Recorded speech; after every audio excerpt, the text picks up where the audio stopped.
जरा सोचिए, एक देशद्रोह का आरोपी जो तिहाड़ जेल से बेल पे निकला हो, उसे आप क्या कहेंगे? देश का नायक या खलनायक? जरा सोचिए, जो गरीबी के खिलाफ तो लड़ता है केवल भाषणों से, और उन 60 साल पुराने कांग्रेस और 34 साल पुराने लेफ्ट के खिलाफ एक शब्द नहीं निकालता, जिन्होंने देश को सिवाय गरीबी और भ्रष्टाचार के कुछ नहीं दिया, और सिर्फ 2 साल पुरानी सरकार के सिर पर देश की सभी समस्याओं का टोकरा डाल देता है। तो ऐसे धर्मवीर को आप क्या कहेंगे? एंटी गरीबी या एंटी मोदी?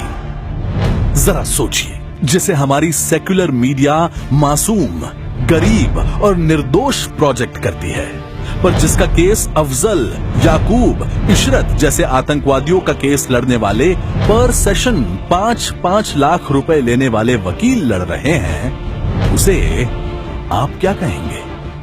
मासूम छात्र या आतंकवादियों का दलाल? जरा सोचिए, जो देश के रक्षकों के घर तो कभी कैमरा लेकर नहीं गया, पर एक देशद्रोही के साथ सेल्फी खिंचवाने आधी रात को चले जाते हैं, उसे आप क्या कहेंगे? प्रेस या प्रेस्टिट्यूट? जरा सोचिए, जो भारतीय सब्सिडी पर पलता स्टूडेंट होकर आतंकवादियों की बरसी मनाने, भारत के टुकड़े करने, पाकिस्तान जिंदाबाद के नारे लगाने के लिए कश्मीर से भाड़े के नारेबाज लेकर आता है, तो उस घटना को आप क्या कहेंगे? फ्रीडम ऑफ स्पीच या फ्रीडम ऑफ डिस्ट्रॉइंग इंडिया?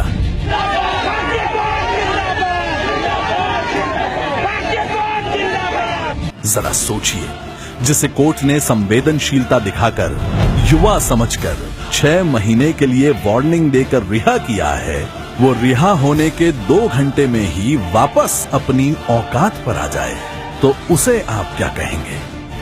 संवेदनशील या ढीठ?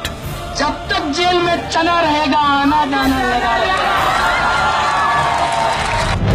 आतंकवाद का कोई धर्म नहीं, कन्हैया हो या उमर खालिद। उन आतंकवादियों को तो हमारे सैनिक गोली से भी उड़ा सकते हैं, पर इन कायर बौद्धिक आतंकवादियों पर सवाल उठाने से भी बवाल उठ जाता है।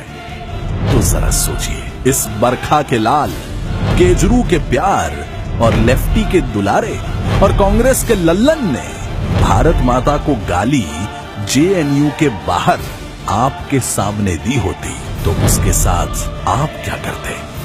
जरा सोचिए।